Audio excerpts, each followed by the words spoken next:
avec le rapport sexuel qui va créer une énergie sexuelle. Donc toujours le yin et le yang, c'est le concept de Tuipi et Tepaü. Le rapport sexuel est yang, l'énergie sexuelle elle est yin. Et la création c'est le yin et le yang. Hein, on en parlera tout le temps.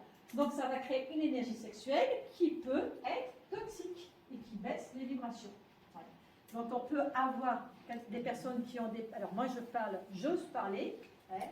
Vous avez dans la matière les MST, maladies sexuellement transmissibles, mais vous avez aussi les VST, vibrations sexuellement transmissibles.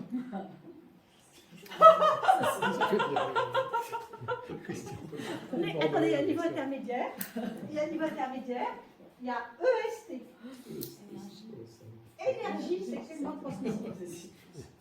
Alors, ça dépend du niveau de conscience. Soit on prend les énergies, soit on prend les vibrations.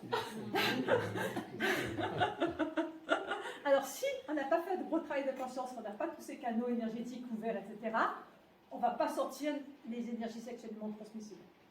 Voilà, ça, on va s'arrêter dessus.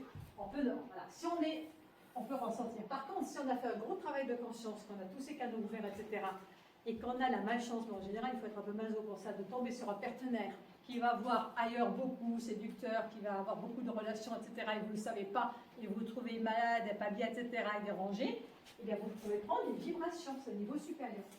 Soit vous pouvez prendre des énergies, soit les vibrations. Voilà. Et il y a des conséquences. Il y a des gens qui ne sont vraiment pas bien, qui ne comprennent pas pourquoi ils sont malades. Et c'est évident, puisque tout est matière et énergie. Si on peut avoir des MST, on peut avoir des EST ou des VST. Ça paraît logique quand on le dit.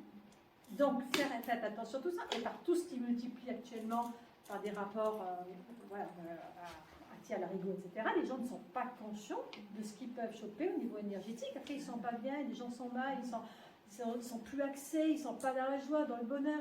Attendez, il faut voir comment sont les gens actuellement. Mais ça fait partie, ce que je vous dis, intervient sur leur système énergétique et vibratoire. Ça crée des courts-circuits. Oui, il faut en être conscient. Ce n'est pas anodin. Rien n'est anodin. C'est pour ça que je dis faites l'amour, pas la guerre, et ayez conscience de cette importance de l'énergie. Donc là, effectivement, en tant que personne, elle va être basse, elle va être tenue. Ce sont des marionnettes, des objets, c'est la sexualité objetisée. Les personnes qui ont des multiples relations sont sans conscience, mais souvent ça arrive quand ils ont une relation avec un partenaire, on va dire un homme, mais ça peut être une femme, c'est pareil, hein, qui a multiples relations sans conscience, et puis il va tomber sur un partenaire qui a un peu plus de conscience, et qui ne sait pas que la personne elle a multi-partenaires sans conscience, et qu'elle va avoir des relations avec des personnes qui sont, d'une vibration basse. Mais tout ça, il vous les ramène à la maison. Il vous les ramène dans le rapport sexuel après. Et vous ne vous trouvez pas bien après. Vous dites, mais pourquoi je ne suis pas bien? Puis après, vous posez des questions. Et oui, il ramène ça. Et surtout, si la personne en question, l'autre partenaire qui, elle, est plutôt dans la conscience de l'énergie sexuelle et qu'elle a fait un travail vibratoire et énergétique qui ouvre les canaux, à ce moment-là, bonjour les dégâts. Bonjour les dégâts. Enfin, je ne suis pas en train de vous dire qu'il ne faut pas faire l'amour, c'est pas ça du tout. L'amour est une belle énergie. Je suis en train de vous dire qu'il faut prendre conscience des énergies qui se jouent dans le rapport sexuel. C'est pas pareil. D'accord? Parce que je suis en train de vous dire faites l'amour, pas la guerre. Donc, je suis en train de... Alors après, vous avez donc les vibrations neutres.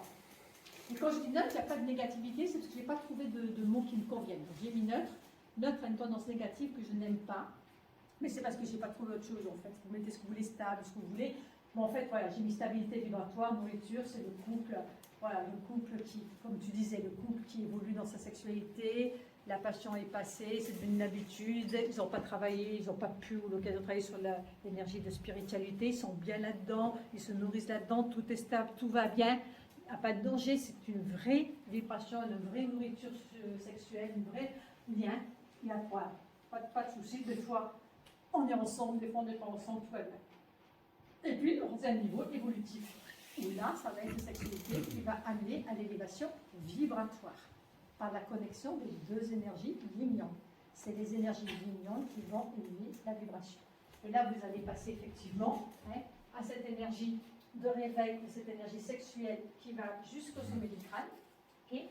Et comme par hasard, je vous ai mis le caducée que l'on trouve sur le théâtre d'Épidore, qui est le symbole de la médecine et de la santé.